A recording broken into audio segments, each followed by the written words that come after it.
Assalamualaikum warahmatullahi wabarakatuh. Alhamdulillah wa syukurillah, wassalatu wassalamu ala rasulillah, la haula wa la quwata illa billah. Dua tokoh ini adalah sama-sama perungkat nasab Habib Ba'alwi, yaitu Ustadz Suparman Abdul Karim dan KRT Nur Ihya Hadinegoro. Dua tokoh ini adalah masing-masing tokoh yang berjuang membela Nabi Muhammad SAW dari tempelan nasab habaib. Dua orang ini merupakan selain Kiai Al-Bantani dan Gus Abbas, juga Gus Fakih dan lain-lainnya. Duanya dalam perjuangan intens dan cukup populer di kalangan ulama-ulama Nusantara yang dan memperjuangkan jian Nasrullah. Nah, apa yang dibicarakan oleh Ustadz Suparman Abdul Karim bersama Kanjeng Raden Tumenggung Nur Ihya Hadinegoro ini, mari kita simak, semoga bermanfaat. Saya Syarif, cucu Nabi, berdakwah dengan cinta suci, bukan Habib dari Yaman. Assalamualaikum warahmatullahi wabarakatuh. Waalaikumsalam warahmatullahi wabarakatuh. Alhamdulillah, pada kesempatan kali ini kita bisa silaturahim berjumpa dengan seorang pengkaji terkemuka ulama kita, yakni KRT Kanjeng Raden Tumenggung Kiai Haji Nur Ihya Hadinegoro. Assalamualaikum Ji. Waalaikumsalam warahmatullahi wabarakatuh. Subhanallah, kita di Lampung sedang sangat berbahagia. Kita bersyukur kepada Allah Subhanahu wa taala. Beliau perjalanan dari Surabaya hingga tiba di Lampung dengan berbagai macam rute perjalanan dari Jumat sore sampai di sini pada Ahad sore. Berarti cukup lama perjalanan beliau dan alhamdulillah diberikan kekuatan dan kesehatan. Amin. Sampai di sini kita betul-betul memahami bahwasanya sebagaimana kita ketahui diskursus tentang nasab Ba'alwi yang telah mengaku-ngaku sebagai zuriat Nabi atau menasabkan diri mereka kepada keturunan Rasulullah sallallahu alaihi wasallam sudah menjadi diskursus nasional, bahkan merambah ke negara tetangga, bahkan ke dunia internasional. Dan dalam hal ini banyak sekali santri dan para kiai-kiai muda yang ikut serta meramaikan diskusi seputar nasab ini. Dan kita alhamdulillah ada satu sosok pengkaji, yakni Kiai Nur Ihya, yang betul-betul konsisten dalam mengkaji. Bahkan Anda semua bisa mendapatkan begitu banyak informasi terkait dengan seputar kajian nasab Ba'alwi, termasuk juga kitab-kitab yang dijadikan standar bagi Bani Ba'alwi. Bahkan hari ini saya menilai bahwasanya channel Kiai Nur Ihya, channel YouTube-nya apa ya? KRT Nur Ihya Hadinegoro atau New Karma 212. Ada dua ya. Oh gitu ya. Ada dua ya. Nanti bisa dilihat. Beliau diakui oleh para kiai-kiai dan para santri pengkaji, channel YouTube yang sangat konsisten pada aspek kajian. Pada umumnya kan channel-channel itu ya berupa konten saja dan berupa ceramah-ceramah, tapi kalau beliau betul-betul konsisten dalam kajian, dan ini sangat layak sekali menjadi referensi bagi para pengkaji, bagi para penjelajah terkait dengan nasab Ba'alwi, terutama para kiai dan santri Nusantara. Baik, tidak berpanjang-panjang prolog, kita betul-betul manfaatkan kehadiran Kiai Nur Ihya di Lampung untuk ya ngobrol santai dan bertanya beberapa hal kepada beliau. Kita mulai dari yang renyah-renyah, ya bukan renyah, sudah serius ini sebetulnya. Yang serius hari ini terkait dengan nasab Ba'alwi. Panjenengan sempat menyampaikan bahwasanya para pengkaji terutama di PWI LS setidak-tidaknya harus memiliki 3 kitab standar gitu. Minimal ada kitab tersebut. Nah, kira-kira itu kitab apa saja dan apa benang merahnya dari kita 3 kitab tersebut? Monggo. Assalamualaikum warahmatullahi wabarakatuh. Waalaikumsalam. Bismillah, alhamdulillah, wassalatu wassalamu ala rasulillah Sayyidina Muhammad ibn Abdillah wa ala alihi wa sahbihi mawala, amma ba'd. Yang kami takzimi, yang kami hormati, yang kami muliakan beliau Romo Kiai Haji sekaligus Ustadz Suparman Abdul Karim yang selalu kami ikuti kajian beliau di TV-TV nasional kita.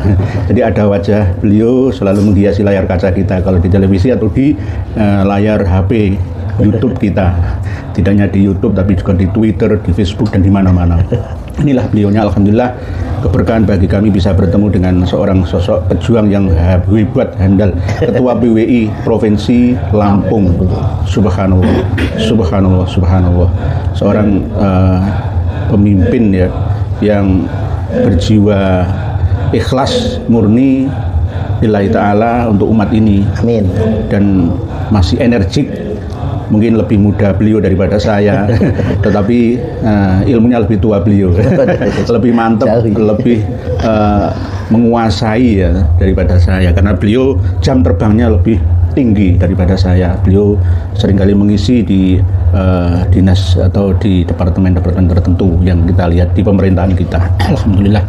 Banyak orang yang bertanya ke saya tentang nama panjenengan Pak Kiai. Pak Kiai Suparman, kok kayak orang Jawa ya?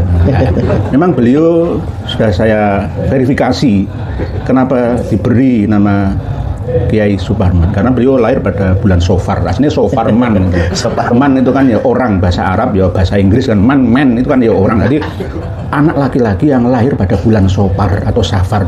Sopar, mulut, batu mulut, mati lawal, mati lahir, Recep, Ruwah, Poso, Sawal, Apit, Besar, Suro, Sapar. Jadi meneruskan kembali tentang sebab musabab asal usul dari nama beliau yang super, alias orang yang sangat hebat. Saya sering ditanya sama kiai-kiai, kenapa kok namanya seperti itu? Ya, beliau diharapkan oleh abahnya Pak Yai Abdul Karim untuk menjadi manusia yang super, manusia yang benar-benar mampu membimbing umat, imam bagi orang-orang yang bertakwa sesuai dengan doanya, min robbana hablana min azwajina wa dzurriyyatina qurrata a'yun waj'alna lil muttaqina imama. Jadi pas pada beliaunya. Jadi tidak harus nama seorang muslim itu yang bagus saja ya, tidak. Maksudnya harus bahasa Arab misalkan, enggak, semuanya bisa. Yang penting isinya doa yang mengandung nilai kebaikan. Jadi jangan wah namanya kurang keren gitu ya, enggak. Nama saya kan ya campuran Arab dan Jawa sama saja. Yang penting isinya itu doa kebaikan untuk yang dikasih nama tersebut.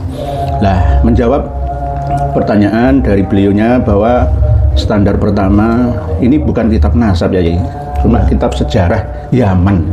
Kemarin pertama kali saya bilang 3, sekarang 5. Jadi 5 kitab sejarah atau tobakot orang-orang khusus, para sayyid, para syarif yang ada di Yaman. Semua direportase oleh 5 kitab dengan 5 pengarangnya. Dan saya punya manuskripnya semua. Dan tidak ada satupun yang menyebutkan nama Alwi bin Ubaidillah yang sesuai dengan nama-nama Alwi sekarang ini, alias Ba'alawi yang tergabung dalam organisasi Rabithah Alawiyah. Pertama kitab Tobaqat Fuqaha'il Yaman, ini jelas mazhabnya Syafi'i. Nggak ada keterangan tentang adanya anaknya Imam Ahmad Al-Aba An-Nafat yang bernama Abdullah atau Ubaidullah, itu nggak ada. Atau tokoh setelahnya misalkan Alwi atau Muhammad atau Alwi atau Ali Kholi Kisam. Padahal tahun 586 beliau wafatnya Ibnu Samurah, dan ini dijadikan sebagai referensi oleh kitab-kitab sejarah dan catatan orang-orang hebat di Yaman setelahnya.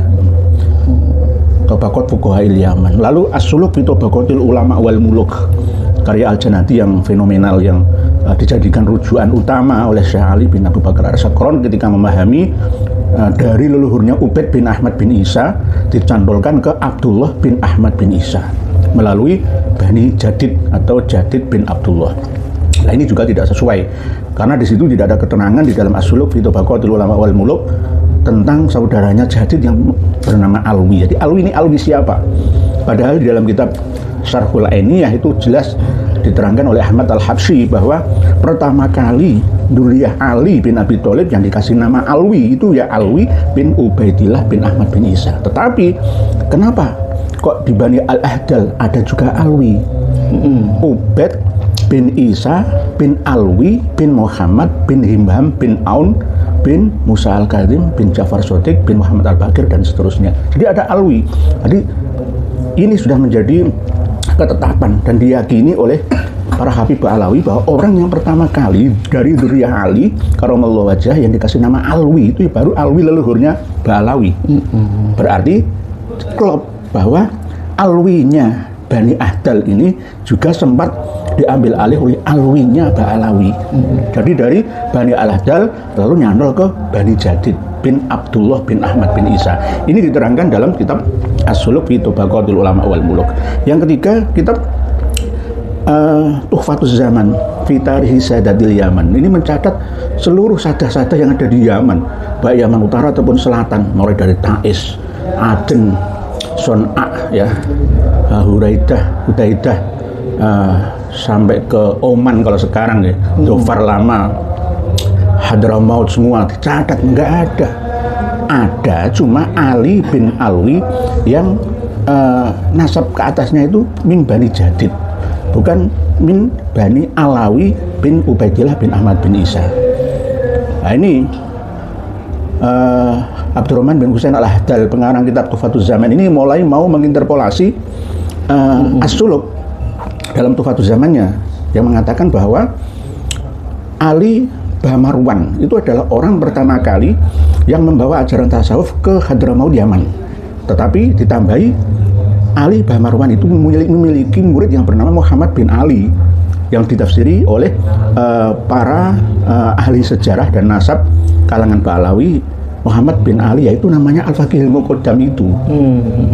Tapi Abdurrahman bin Husain Al-Ahdal tidak menyebutkan Al-Faqihul Muqaddam, cuma namanya kan orang Arab kan Muhammad Ali, Alwi, Abdullah, Muhammad Ali, bolak-balik terus ya. Lah, itu Tuhfatuz Zaman enggak mereportase khusus, oh ini Muhammad bin Ali Ba'alawi yang bergelar Al-Faqihul Muqaddam, tidak. Tapi oleh para ahli sejarah setelahnya, oh ini Al-Faqihul Muqaddam Muhammad bin Ali ini, padahal tidak. Sama seperti Ali bin Ba'alawi yang min Dzurriyyati Jadid yang difahami menjadi Ali Kholik Kisam, padahal ya tidak. Ali bin Ba'alawi itu min Dzurriyyati Jadid bin Abdullah bin Ahmad bin Isa, tidak ada hubungannya dengan Ali Kholik Kisam karena tahun wafatnya beda. Tahun wafatnya itu beda. Jadi tidak ada yang namanya gelar-gelar seperti marga, itu nggak ada sebelum dicantumkan oleh kitab Al-Burqa Al-Musyrikah fi Dzikril Basir Firqah Al-Aniqah, itu nggak ada misalkan Asgaf, Jamalul Lail, Maulad Tawilah misalkan, Sohib Aidit, itu baru semua di abad 9 berarti. Sohib Mirbat, itu baru abad 9. Tuhfatuz Zaman tahun 855 Hijriah wafatnya Abdurrahman bin Husain Al-Ahdal. Yang keempat, kitab Tabaqatul Khawas Ahli Sidqi wal Ikhlas tahun 893 wafatnya. Hampir ini sezaman dengan Syekh Ali bin Abu Bakar As-Sakron, sezaman pula dengan Abdurrahman bin Husain Al-Ahdal, pengarang kitab Tuhfatuz Zaman. Jadi ini terus Ibnu Samurah dalam Tabaqat Fuqaha'il Yaman, Al-Jannati dalam As-Suluk, Tuhfatuz Zaman, terus Tabaqatul Khawas. Ini juga nggak menyatat, nggak menyebutkan mereportase nama-nama dari marga Ba'alawi, tokoh-tokoh Ba'alawi, padahal ini abad 9, 893. Syekh Ahmad bin Abdul Latif As-Sirji Az-Zabidi. Ini mazhab Hanafi, Ahlussunnah ya Sunni, ini enggak bisa katakan Syi'i, enggak. Sunni. Ibnu Samurah malah Syafi'i. Ya, Al-Jannati juga Sunni sama.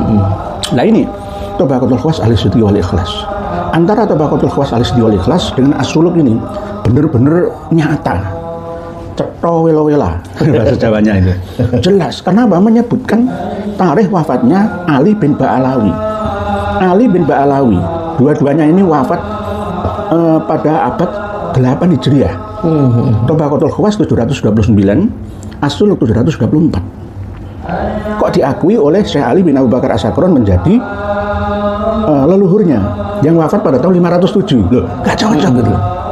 Kenapa kok saya mengatakan ini diakui leluhurnya? Karena memang sesuai dengan interpretasi asumsinya Syekh Ali bin Abu Bakar As-Sakron bin Abdurrahman As-Sagaf bin Muhammad Al-Tawilah itu bahwa ada leluhurnya yang memiliki karomah. Ketika membaca sholawah dalam tahiyah diulang-ulang terus sampai dijawab oleh Rasulullah. Waalaikumsalam ya Syekh Ali bin Alwi bin Muhammad bin Alwi bin Ubaidillah bin Ahmad bin Isa bin Muhammad bin Ali Al-Uraidi bin Ja'far As-Shadiq bin Muhammad Al-Bakir bin Ali Zainal Abidin bin Husain bin Ali bin Abi Thalib. Dijawab oleh Rasulullah. Dalam kitab Karomatul Aulia, catatan para wali yang ada di dunia sejak dulu yang memiliki karomah ya Ali bin Ba'alawi. tiba-tiba diambil alih oleh Ali Kholil Kisam atas pemahaman Syekh Ali bin Abu Bakar As-Sakron. Ini nggak bisa dibantah.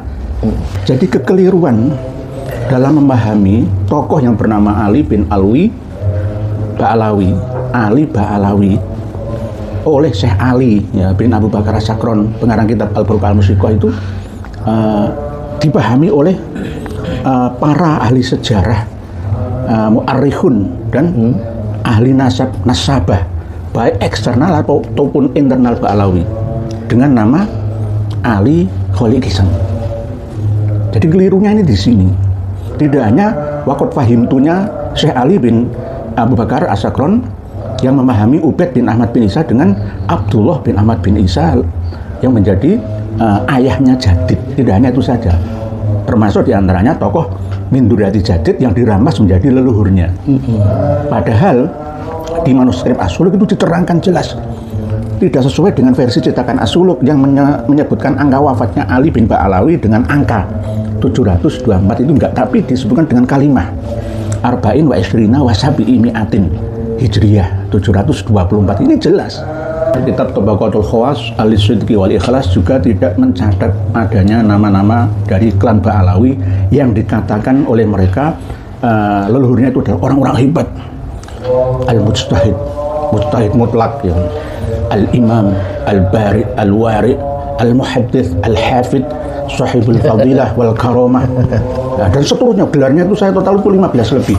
Tapi tidak dicatat. Ini berarti apakah 4 ulama ini semua mohon maaf bodoh? Ya kan enggak, mereka itu orang-orang alim di zamannya.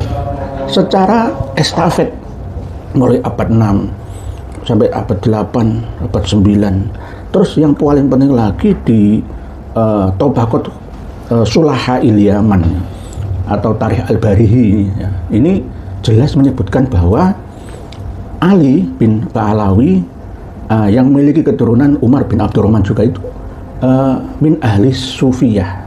Jadi bukan duriyah Nabi tapi penganut ajaran tasawuf. Jadi Ba'alawi itu penganut ajaran sufi atau tasawuf. Tidak ada hubungannya dengan duriyah Nabi kita. Karena di dalam Tarikh Al-Barihi ini jelas menyebutkan Syekh Abdul Qadir Al-Jailani itu justru mutasil, nyambung nasabnya sampai Rasulullah SAW dari Hasan Al-Musanna sampai Hasan As-Sibit bin Fatimah Az-Zahra binti Rasulullah. Begitu juga menyebutkan nama-nama duriyah Nabi yang lainnya. Ini dari Tabaqat Sulaha Yaman. Jadi 5 kitab. Jadi Ali bin Ba'alawi ini itu adalah sosok di abad ke aslinya itu abad ke-8. Aslinya abad ke-8. Tapi diakui menjadi Ali Kholil Kisam abad ke-6. Abad ke-6. Abad ke-6. Jadi luar biasa ya, semua didasarkan pada dugaan, prasangka, atau bahkan mungkin disengaja nih.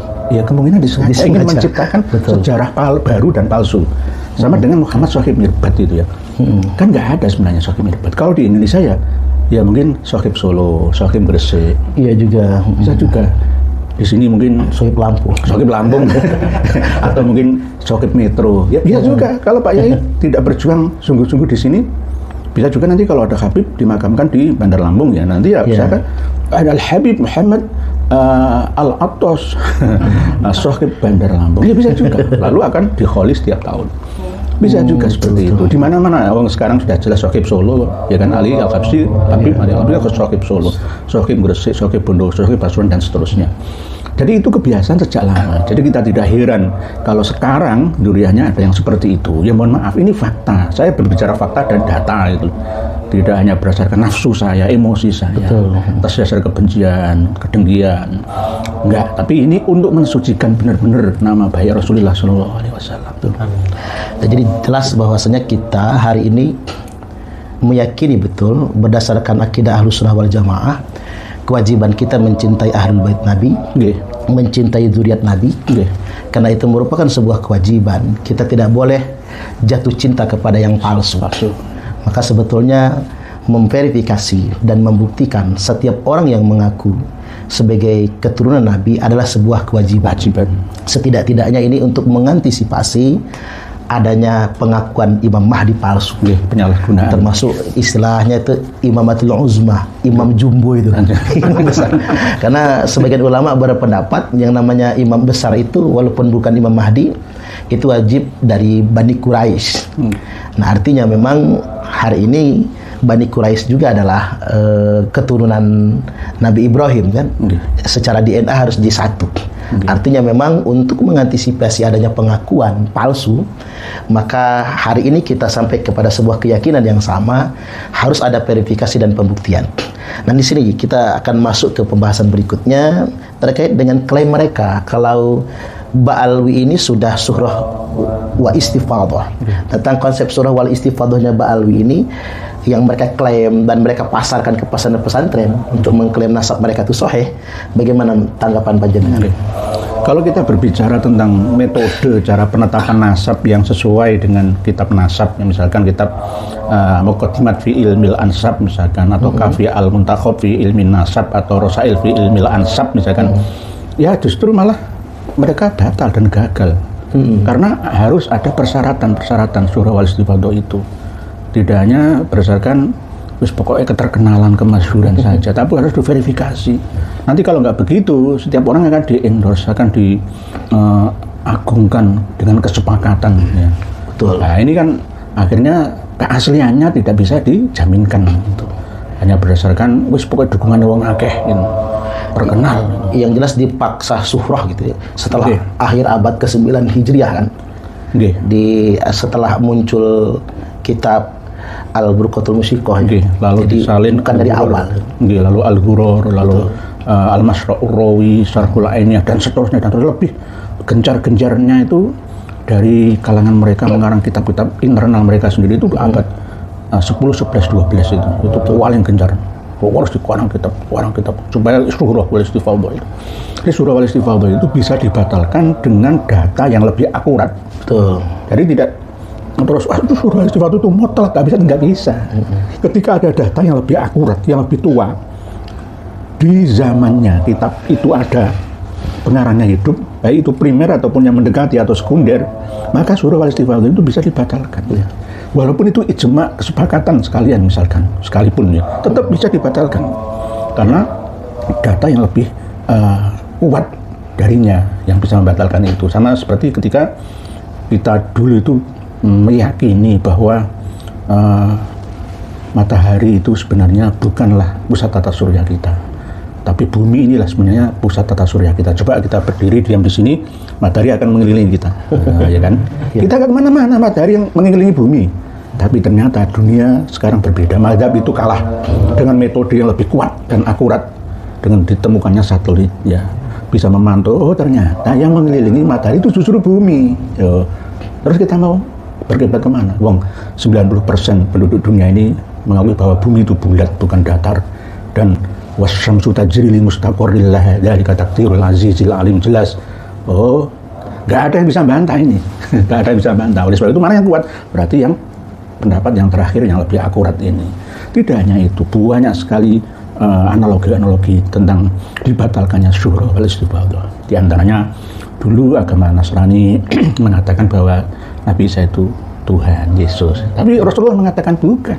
Nabi Isa itu adalah Nabi dan Rasulullah, bukan Yesus. Nah, padahal di dalam keyakinan ya mayoritas, mohon maaf nggih, Nasrani yang bukan ortodok lagi, yang bukan Kipti atau Yunani yang ortodok ya, itu meyakini benar bahwa Nabi Isa itu Tuhan.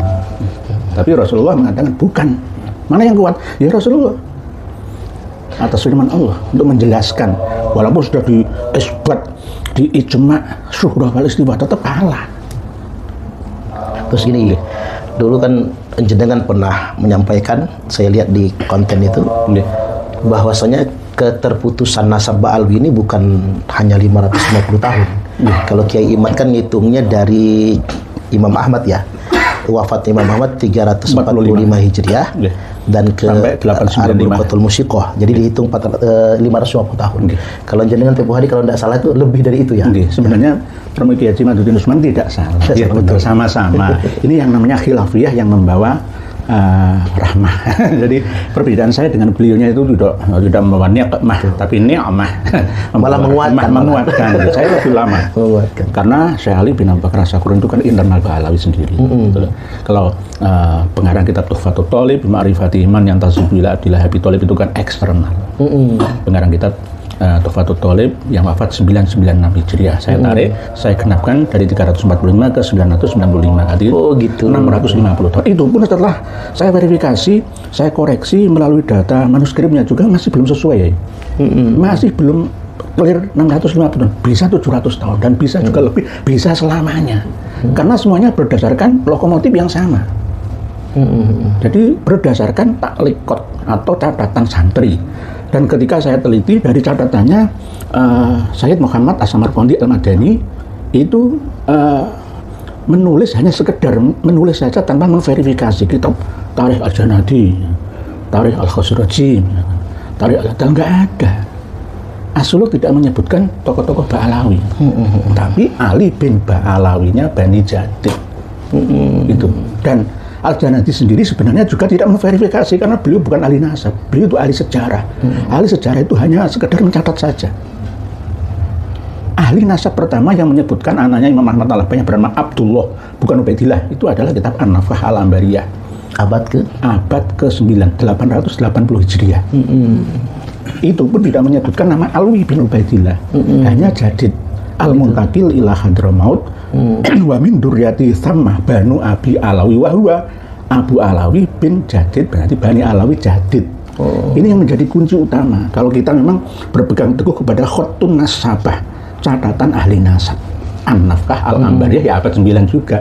Ini hidup sezaman tapi beda tempat dengan Al-Burqa Al-Mustiqoh Syekh Ali bin Abu Bakar As-Sakur. Jadi mulai dibangun ya, bahan bangunan dikumpulkan pada abad 8 awal, lalu dibangunlah terus menerus itu. Akhirnya di Suhro wal Istifadulkan. Ayo, misalkan jenengan Romo Kiai Suparman Abdul Karim mempromosikan saya, ya, mempopulerkan saya. Wah, Kiai Nurhoya ini ulama asli Timur Tengah, keturunan Ba'alawi. Ya bisa juga. Asalnya didukung 1000 orang, semuanya tanda tangan, oke. Apalagi mancung kan. Misalkan gitu. Ya, apakah saya tetap? Ya enggak, harus ditanya dulu silsilah saya itu ke siapa. Jangan hanya berdasarkan surah al-istifadhah. Catatan itu bisa dibuat. Terus itu catatan Tuhan itu yang asli sebenarnya sesuai dengan kaidah terkini ilmu DNA itu. Ya. Ada yang menuduh kita ya bahwa kalau kita mengarahkan Habaib Alawi untuk tes DNA berarti tidak konsisten dengan data. Enggak ya, sama-sama saling melengkapi gitu loh. Wah, datanya sudah gagal. Ya masih ada alternatif. Coba cari tes DNA. Ya pasti gagal. Itu ayat kauniyah soalnya. Nah, gini, saya agak sedikit menggelitik ini. Panjenengan pernah mengkritisi betapa rancunya pohon nasabnya Tuan Rizik Shihab ya, jangan pakai Tuan ya. Betapa rancunya Bapak Rizik Shihab ya, sama saudara Bahar Smith lah katakanlah, karena mereka ini yang paling banyak diklaim sebagai zuriat Nabi, bahkan dipasarkan cucu Nabi kok dizolimi sebagainya, sampai waktu dia umroh lama sekali juga begitu, sampai kemudian ada selebaran tentang isbat nasab Rizik Shihab. Di mana letak kejanggalan yang sangat prinsip di pohon nasabnya Bapak Rizik Shihab? Kami teliti tidak hanya di Kang Mas Muhammad Rizik Shihab saja, tapi ya semuanya. Kalau umudun nasabnya itu sudah janggal ya pasti akan salah terus.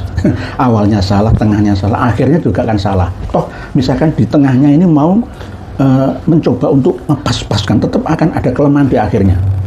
Pasti akan kelihatan karena tidak ada yang namanya kriminal yang sempurna, itu nggak ada. Pasti akan meninggalkan jejak yang bisa dideteksi oleh generasi setelahnya atau di generasi saat itu juga. Ini prinsip kriminolog atau intelijen kita, itu pasti tidak ada kejahatan yang sempurna. Pasti ada titik lemahnya, mana dicari ya ketemu nanti, walaupun tidak semuanya tapi pasti ada. Ya, di antara nasab yang ditulis lengkap itu seakan-akan bagi orang awam sekilas, oh sohe, sama kitab-kitab Ba'alawi juga begitu, sekilas, wah bagus sohe. Yang terakhir karya 500 halaman lebih ya, akibat pertemuan di RA 8 orang itu ditasih, dikasih catatan kata pengantar oleh sembilan wali ya yang mengesahkan itu semua juga amburadul gak karu-karuan, dilalai loh. Padahal selama ini mereka itu kita kritik mati-matian, ternyata hasil akhirnya sama juga. Ini berarti kan ibroh ya, yang harus kita ambil hikmah. Oh ternyata mereka itu salah dan pembohong saja, berkali-kali berbohong dan berbohong, tidak pernah jera dalam kadzabnya itu. Mohon maaf ini agak-agak keras kenceng saya kadzabnya itu ya, karena memang faktanya begitu, dilalain. Berarti Mbak Alwi ini bisa dapat predikat al-kadzab ya? Bisa juga. Karena memang terstruktur kebohongan. Dajjalun kadzabun itu qoribun min salasin. Setiap 100 tahun sekali pun ada sosok-sosok pembohong atau pendusta yang berupa individu, perorangan ataupun golongan. Di mana dan kapan saja. Tidak hanya di dunia Timur Tengah, tapi di Timur Jauh seperti kita ini juga akan ada. Masuk dalam organisasi tertentu. Oleh sebab itu kita harus waspada, jangan sampai salah memahami hadis Nabi, la taqumus saah hatta yub'atsa dajjalun kadzabun qoribun min salasin itu. Jadi termasuk diantaranya pernah pembohong-pembohong yang terstruktur, terorganisasi, terencana dengan apik masif gitu. Nah, seakan-akan sekilas itu normal, kita telusuri di dalamnya abnormal. Gitu. Terkait dengan buku keabsahan nasab Mbak Alwi yang terakhir, mungkin dengan sudah membaca ya. Kira-kira apa persoalan mendasar, kelemahan mendasarnya, cacatnya buku tentang keabsahan nasab Mbak Alwi menurut kajian jenengan? Kalau menurut saya justru malah buku setebal 500 halaman lebih itu menguatkan batalnya nasab Alwi. Iya, menguatkan batalnya nasab Alwi. Justru yang disampaikan dalam Khatun Nasabah oleh Di Hanif Al-Atos yang pertama kali memang An-Nafah Al-Ambariyah, lalu Tuhfatul Thalib, lalu Tuhfatul Azhar dan seterusnya. Abad 9, jadi tidak berhasil menemukan kitab nasab sebelum itu. Dan itu mereka akui, lalu mereka akan beralih ke catatan sanadnya Salim bin Jindan. Buatan apa itu? Itu catatan orang mali kuliah itu. Orang mali kuliah waktu dipakai ya, berarti yang pakai itu berarti juga mali kuliah yang sama. Alasan mali kuliahnya itu jajak atau masjid atau seperti itu. Nggak sesuai. Dan itu terus akan terulang, sama seperti buku Cahaya dari Nusantara karya Umar Mudur Assegaf ya. Tangan kanannya Kang Mas Lutfi bin Yahya. Mohon maaf ya. Ini saya sebutkan mereknya. Kang Mas ya. Ada lain deh, ada kesalahan Pak Yai. Menyebutkan satu tokoh KRT Sumodiningrat itu saja, satu orang itu beda halaman itu beda lahirnya. Lain banyak itu. Menyebutkan Kiai Irfan yang mana? Itu saya sudah meneliti. Ini apa tokoh fiktif yang dinyatakan ada untuk menguatkan klannya. Inilah yang sering saya sampaikan. Justifikasi. Bisa juga. Sama seperti misalkan saya mengklaim nih, saya ketemu jenengan berarti, wah Ustadz Suparman Abdul Karim saja mengisbat nasab saya. Itu kan Ustadz hebat. Saya hanya mengklaim sepia. Padahal saya tidak pernah bertanya kepada beliau seperti itu. Dengan adanya saya dekat dengan jenengan itu berarti jenengan mengisbat. Nah, sama seperti itu. Kiai Irfan itu juga turut menceritakan bahwa mbahnya Kang Mas Lutfi bin Yahya itu adalah pendiri NU atau Nahdlatul Ulama. Jadi ini jelas tidak benar. Sejak dulu seperti itu. Bahkan sekelas kitab Ar-Raudhul Jali ya, yang sering disampaikan oleh Kiai Haji Syukron Mahmun. Tahu kitabnya, tahu pengarangnya, tapi nggak pernah melihat isinya. Ya sama saja. Ar-Raudhul Jali itu palsu. Saya bilang palsu. Kenapa? Ayo sekarang kita buka semua. Saya sudah mempelajari baik yang versi Arif Abdul Ghani ataupun yang versi Muhammad Abu Bakar Ba'adib, sama saja. Nggak nyambung. Syarat kitab nasab itu harus nyambung. Khatun nasabah itu nyambung dengan kitab sebelumnya. Ittisal lil usul, nyambung dengan kitab pokok atau induknya. Kitab-kitab nasab itu sudah ada sejak abad 2, 3, 4 Hijriah sudah ada. Jangan mengatakan, wah nggak perlu dicari kitab sezaman. Hadis saja dicatat abad kedua Hijriah. Enggak begitu. Kitab nasab itu sudah ada sejak awal. Cuma yang tidak ada itu Abdullah atau Ubaidullah yang menjadi anaknya Imam Ahmad bin Isa. Jangan kita justru malah mengotak-atik, memutar balik kitab Asy-Syajarah Al-Mubarakah. Di antara anaknya Imam Ahmad Al-Abah itu ada di salah satu bahan itu kan Fahrul Razi. Sebelum kita Asy'ariyah Barokah itu ada kitab Muntaqilatul Thalibiyah, itu sudah mereportase. Ada anaknya Imam Ahmad Al-Albani yang bernama Muhammad. Ada anaknya Imam Ahmad Al-Albani yang bernama Ali. Nah, setelah itu kan ada kitab Asy'ariyah Al-Mubarakahnya Menab Husain. Tiga itu. Jadi pas sudah. Dan jangan disalahkan Imam Fahrul Razi. Karena apa? Imam Fahrul Razi berdasarkan kitab sebelumnya. Walaupun Al-Masjid tidak menyebut, Tahdhibul Ansab tidak menyebut, tapi Al-Muntaqilatul Thalibiyah menyebut. Kalau disalahkan semua ya berarti nasabah dari kalangan internet baru juga salah semua. Habib Yusuf Jamalul Lail juga menyebut. Semuanya menyebut, cuma ditambahi Abdullah itu aja. Jadi Tuhfatul Azhar juga menyebut semuanya.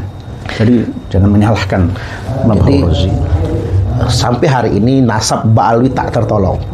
Dipastikan ini nasab yang sengaja disambungkan kepada nasab suci Rasulullah Sallallahu Alaihi Wasallam. Itulah mengapa kita nyebutnya nasab palsu, karena memang dinasabkan kepada Nabi. Dan kemudian pada kesempatan kali ini kita akan menegaskan bahwasanya apa yang dilakukan oleh Kiai Nur Ihya, Kiai Imad dan ulama-ulama Nusantara ini semata-mata untuk menjaga kemuliaan nasab suci Rasulullah Sallallahu Alaihi Wasallam. Ini fardu kifayah, ini kewajiban buat kita semua. Justru sebetulnya kita nggak pantas ngaku umat Nabi ketika ada orang yang ngaku-ngaku cucu Nabi, apalagi menggunakan pengakuan tersebut untuk alat arogansi atau mengeksploitasi umat. Nah, terkait dengan ini nggak akan selesai hanya dengan diskusi dari konten ke konten. Mungkin Kiai Nur Ihya juga sepakat bahwasanya harus ada diskusi antara ulama Nusantara dengan Ba'alwi. Tapi memang diskusi yang difasilitasi oleh pemerintah di tempat yang netral dengan jumlah yang seimbang. Artinya misalnya dari ulama Nusantara ada 5 ulama misalnya yang mewakili, dari kubu Ba'alwi juga ada 5 perwakilan, baik ahli peneliti nasab maupun ahli DNA maupun ahli filologi dan lain sebagainya. Jadi Kiai Nur Ihya kira-kira sepakat nggak kalau harus ada diskusi? Sangat sepakat. Tidak hanya dari pihak pemerintah saja, dari organisasi massa terbesar kita, dari Nahdlatul Ulama ataupun Muhammadiyah, kita akan sangat siap. Saya bahkan punya gambaran nih, bayangan saya itu difasilitasi oleh negara. Tunjuk aja kementerian terkait, malah penyelenggara yang jaga polisi gitu kan. Kemudian yang berikutnya yang berdebat dari 2 kubu, penentang nasab Ba'alwi maupun Bani Ba'alwinya, dan tidak perlu ada supporter. Cukup live kan, 5 lawan 5 misalnya kan. Kemudian yang berikutnya difasilitasi dan dimediasi oleh MUI, PBNU dan Muhammadiyah misalnya. Nah, ini keren sekali. Jadi tidak seperti yang kemarin yang dilakukan sepihak di Rabitatul Alawiyah kan. Jadi kita berharap ada diskusi sampai sejauh itu, dan kita nantikan sebetulnya pemerintah turun tangan, karena ini urusan umat, bahkan urusan berbangsa dan bernegara. Agar kami berharap betul pemerintah memfasilitasi dan menunjuk kampus terkait misalnya untuk menjadi tuan rumah, dan disepakati yang datang hanya yang berkompeten dalam diskusi. Supporter cukup nonton dari rumah masing-masing misalnya. Ini keren sekali, apalagi disiarkan televisi nasional kayak debat presiden misalnya kan. Itu keren sekali tentunya. Baik, itu selingannya. Kemudian yang berikutnya pada kesempatan kali ini kita akan bertanya kepada Kiai Nur Ihya. Ba'alwi ini selain nasabnya adalah nasab nasab buatan, nasab palsu gitu. Ba'alwi juga terkenal dengan cerita-cerita khurafat yang mereka seperti misalnya yang Yai sebut tadi Syarhul Ainiyah misalnya, atau di konten Yai itu tentang An-Nahrul Maurud ya, yang bukan seakan-akan ya, memperbolehkan membuat makam palsu. Nah, terkait dengan cerita-cerita khurafat di 2 kitab ini, atau mungkin ada kitab yang lain yang jenengan pernah baca, kira-kira bagaimana? Sebenarnya sumber kitab khurafat atas dalih karomat itu awalnya adalah kitab Al-Jawharus Syaffaf. Itu bukan kitab nasab atau sejarah, sebenarnya kitab khurafat, dongeng menjelang tidur, itu aslinya begitu. Tapi banyak yang ngawur, tidak masuk akal lah, walaupun karomah sekalipun itu tidak seperti itu. Misalkan Habib Abdurrahman As-Sakaf itu selama 33 tahun tidak tidur. Ini kan mulai akan menyaingi Ashabul Kahfi. Terus misalkan Kalau Abdurrahman Asukar itu kecil umur 7 tahun itu sholat itu menghatamkan Al-Quran. Sehari itu 8 kali khataman. Itu Al-Quran khatam loh, bukan membaca surat Al-Ikhlas 3 kali ya. Bukan, khatam teman-teman. Sholat 2 rakaat itu khatam Al-Quran. Coba dipikir. Bareng wis jangan ngawang, jangan ngambang. Coba membumi saja pikiran. Cara khatam Al-Quran tolong melocos pikir. Ya nek, iku mau tadi, mau surat Al-Ikhlas, saya percaya. Membaca 1 kali duduk 90.000 kali membaca surat Yasin. Masuk apa enggak? Saya percaya. Yasin. Percaya aku iso. Itu pun jangan mulai gak angel kowe. Iya. Yasin. Ya enggak mungkin. Maca Yasin iku nek tartil ku ya 15 menit. Nek tadwir iku ya 10 menit. Wadir 8 menit itu. Kayak 1 kali duduk 90.000 pada surat Yasin. Coba akal mana yang bisa menerima?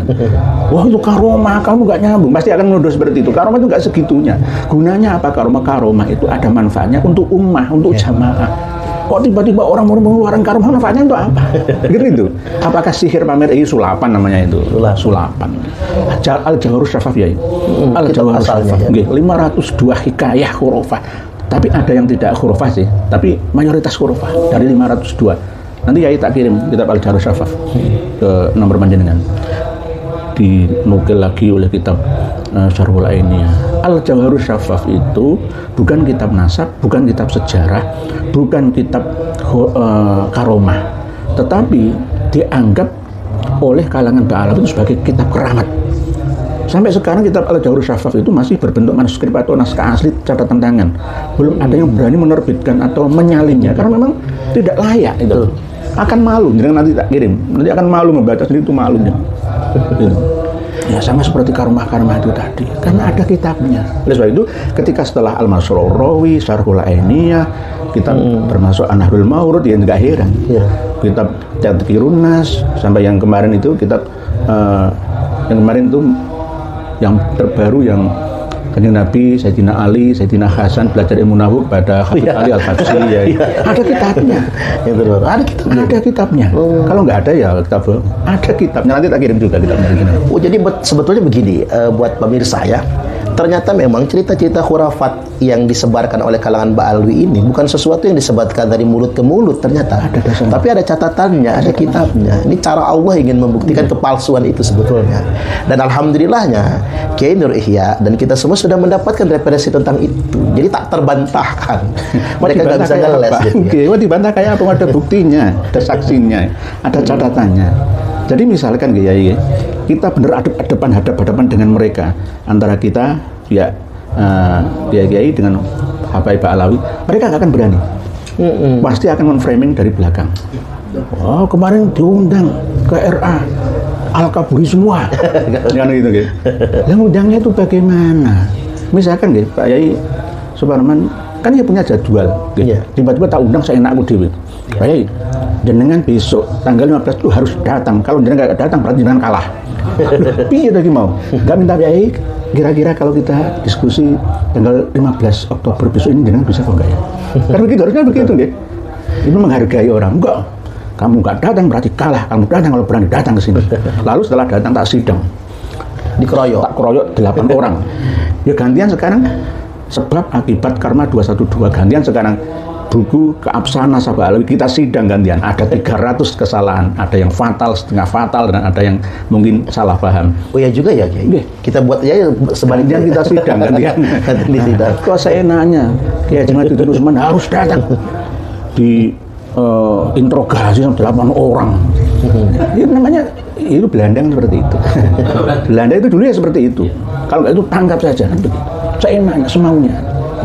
Dan akhirnya disah-sahkan sendiri menurut mereka. Akhirnya dibuka oleh Allah, ternyata kosong isinya. Malah justru itu merungkatkan, bukan menguatkan. Ya itu. Jadi nanti bisa dipublik semua, kecuali bagi orang yang teliti. Kiai santri atau buku nanya lepas ini Pak. Enggak bawa coy. Enggak bawa coy. Karya kitab Alawi itu juga banyak yang 3 jilid. 3 juz itu cetakannya, tapi kalau nggak diteliti ya guys, sekelas Bugiyatul Mustarsyidin. Saya ini sering diprotes ya ulama-ulama pesantren. Kamu berkhianat, itu pengarangnya kan Abdurrahman Al-Masyhur Ba'alawi. Kenapa kamu? Saya dulu itu belajar, saya dulu nggak ngerti. Karena ini yang menyangkut fikih, ya, rukun Islam, rukun iman, rukun Islam.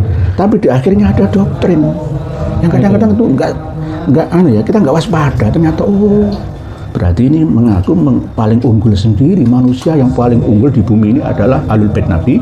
Nah, Ahlul Bait Nabi yang paling unggul itu adalah Ba'alawi. Loh, dia nggak sadar. Padahal setelah saya teliti, pengarang kitab ini namanya Habib Abdurrahman Al-Masyhur itu juga pernah berbohong, memanipulasi wafatnya Ali bin Alwi Ba'alawi. Ali bin Ba'alawi yang dicantumkan oleh Syekh Ahmad bin Abdul Latif As-Sirji Az-Zabidi dalam Tabaqatul Khawas Al-Sidqi wal Ikhlas. Menurut Habib Abdurrahman Al-Masyhur di dalam kitab Syamsud Dhahirohnya itu mengatakan bahwa Syekh Ahmad bin Abdul Latif As-Sirji mengatakan Ali bin Ba'alawi wafatnya tahun 624. Ketika saya teliti versi cetaknya Tabaqatul Khawas, versi manuskripnya Tabaqatul Khawas enggak, 729 bid'in wa isrina wa sab'i mi'atin.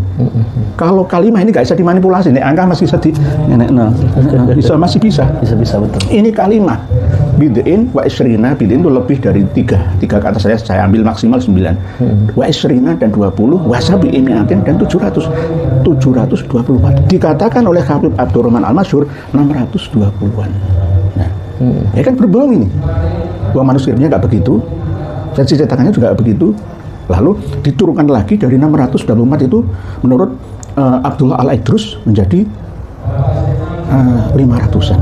Jadi 529. Akhirnya disepakati, dimufakati bahwa Imam Ali Kholek Kisan wafatnya 529 Hijriah. Bisa jadi gitu, ditawar medun 100 umur Imam mati nih. Medun mana 100 ada 200 tahun Ali Kholek Kisan dengan Ali bin Ba'alawi. Gara-gara Syamsud Dhahirohnya Habib Abdurrahman Al-Masyhur yang mengarang kitab Bugiyatul Mustarsyidin. Kalau kita teliti nanti Risalatul Mu'awanah dan kitab itu mesti sama gitu. Kalau nggak teliti ya itu tadi yang namanya sekedar membaca nggak memahami. Gitu. Nah, belakangan ini kan kita yang Ba'alawi ini menjadikan ulama-ulama Nusantara sebagai tameng. Ya mungkin mereka sudah secara eksistensi sudah goncang dan akhirnya mereka coba cari tempat bergantung, pendukung misalnya mulai dari mereka bersandar ke Mbah Khalil Bangkalan, Kiai Haji Hasyim As'ari misalnya, termasuk Al-Hafiz Ibnu Hajar Al-Haytami. Ya mereka gunakan sebagai tameng-tameng lah untuk membanding-bandingkan dengan kita. Hebat mana Kiai Nur Ihya misalnya sama Mbah Khalil misalnya. Hebat mana Kiai itu Imad sama Al-Hafiz Ibnu Hajar Al-Haytami misalnya. Bagaimana pandangan jenengan dengan bahasa yang sederhana agar dipahami para santri kita? Membandingkan itu jangan dengan yang tidak selevel dan sezamannya. Saya tidak hidup sezaman dengan Kiai Haji Hadratus Syekh Kiai Haji Hasyim Asy'ari. Tidak hidup dengan Ibnu Hajar Al-Haytami. Membandingkan saya itu dengan selevel saya di zaman saya. Atau orang yang masih hidup bisa diverifikasi. Ya bisa ditanyai kan. Kalau sudah mati kan bisa ditanyai. Ibnu Hajar Al-Haytami itu mengarang kitab khusus nasab juga tidak menyebutkan nasab adanya silsilah nasab Ba'alawi. Tidak ada isbat. Tidak ada isbat. Yang ada itu kitab yang mencatat tentang kitab sahabatnya Ibnu Hajar saja yang beliau memperoleh ijazah dari leluhur gurunya yang ada Marga Al-Idrus itu. Sebenarnya itu saja. Bukan menyebut itu bukan menisbat. Betul. Misalkan saya menyebut Habib Rizik Syihab, berarti saya mau menisbat. Enggak, saya menyebut tulisannya Habib Muhammad Rizik Syihab. Berarti saya bukan menisbat Habib Rizik. Saya sering menyampaikan bahwa misalkan ini ada sebentar, nanti diulang lagi.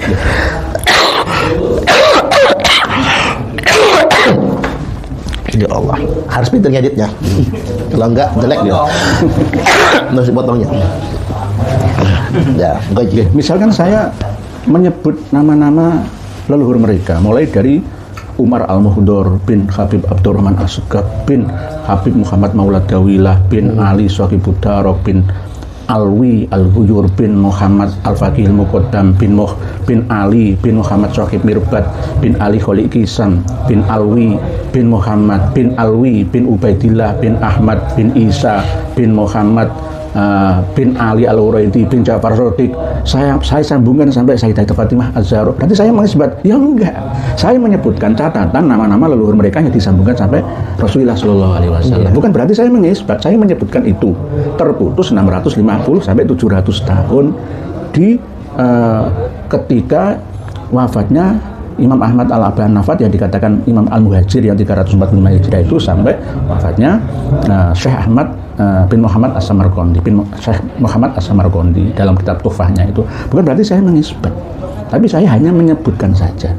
Begitu juga Hadratus Syekh Kiai Hasyim Asy'ari itu sebenarnya sudah pernah menegaskan kok bahwa yang dinamakan cucu Nabi itu Syarif dan Sayyid, bukan Habib, itu bukan. Ya. Orang yang pertama kali menggunakan gelar Habib itu adalah Habib Umar bin Abdurrahman Al-Attas.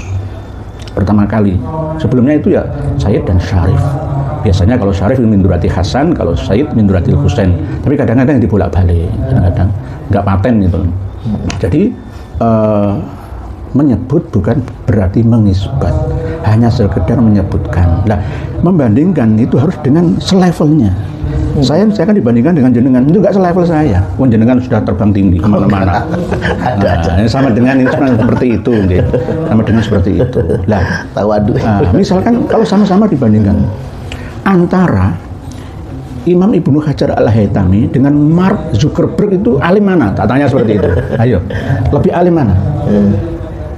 Elon Musk dengan Hadratus Syekh Kiai Hasyim Asy'ari, lu alim mana? Ya. Ayo, lu gak levelnya kan gitu. Bukan bidangnya. Gak apple to apple bahasanya seperti itu, gak bidangnya. Kenapa kalau para ulama kita, sejarawan kita, ahli kimia kita, biologi kita, geologi kita dulu tidak justru menemukan yang namanya pesawat terbang lalu dikembangkan. Kenapa yang mengembangkan justru orang-orang yang bukan muslim, tokoh-tokoh agamawan kita? Kenapa? Berarti mana yang salah, mana yang kalah, kan begitu. Nah, terus misalkan kenapa justru yang mengembangkan pesawat SpaceX ya, dengan jaringan Starlink-nya kok malah justru Mas Elon atau Elon Musk, bukan yang umat Islam saja. Nah, jangan bandingkan seperti itu. Facebook itu baru ditemukan kemarin, internet itu baru ditemukan kemarin. Pada zaman Rasulullah belum ditemukan, ya, gitu. Jadi jangan dibandingkan yang bukan levelnya atau yang tidak hidup semasanya. Dan begitu juga bidangnya. Bidangnya. Setiap orang memiliki kelemahan, dan bahkan ini yang paling penting ya ini. Sering saya sampaikan, Imam Al-Janati saja juga punya kesalahan. Apalagi 140 orang ulama itu juga mahalul khata' wan nisyan. Tidak ada manusia yang maksum. Yang maksum itu hanya Rasulullah SAW dan nabi-nabi sebelumnya. Alhamdulillahirabbil alamin, kita semua sudah tercerahkan. Yang jelas posisi kita sebagai umat Islam pada umumnya memandang Bani Ba'alwi adalah saudara kita sesama muslim. Yang harus diingat. Artinya memang ya di antara Bani Ba'alwi juga ada orang yang berilmu, ada ulamanya, ada orang ikhlasnya, ada orang baiknya.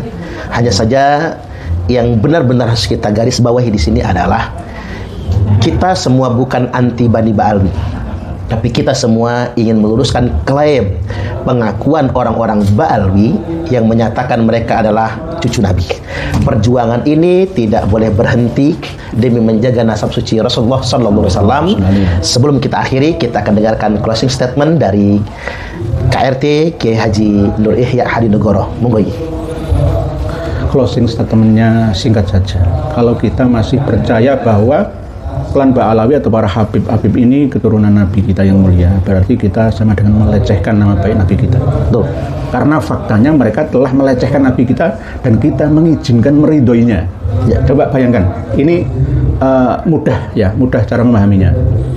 Sudah ada di depan mata apa karakter mereka, membunuh, membohongi, menipu, memperkosa. Ya. Terus nyambungkan nasabnya ke Nabi yang mulia, itu kita leres nih, berarti kita sama-sama ikut menjatuhkan nama baik, mengotori nama baik Rasulullah SAW. Bahkan mudah-mudahan kedepannya bisa masuk ke pasal penodaan agama. Bisa, itu sudah. Cuma kita selama ini memang nggak memproses ke jalur hukum karena kesabaran kita. Kita ini masih menasehati wa tawassaw bil haq. Ya. Terima kasih sudah mendengarkan closing statement. Tahapan ini akan terus berjalan sampai kemudian setiap orang yang mengaku sebagai dzurriyyat Nabi padahal dia bukan zuriat Nabi, apalagi kelakuannya justru mengeksploitasi pengakuan tersebut untuk berbuat maksiat atau kriminal, maka bisa kita dorong untuk pemidanaan dengan pasal penodaan agama. Mudah-mudahan berkah. Amin. Sebentar lagi Kiai Nur Ihya akan ceramah. Di sini ada belasan ribu jamaah yang sudah menunggu di Lampung, dan nanti Anda saksikan juga rekamannya. Kiai Nur Ihya akan memberikan pencerahan di Lampung. Wallahul muwaffiq ila aqwamit thoriq. Wassalamualaikum warahmatullahi wabarakatuh. Waalaikumsalam. Wali Songo membawa cahaya, roh suci untuk dunia. Di hati kita mereka ada, menyatukan jiwa bangsa.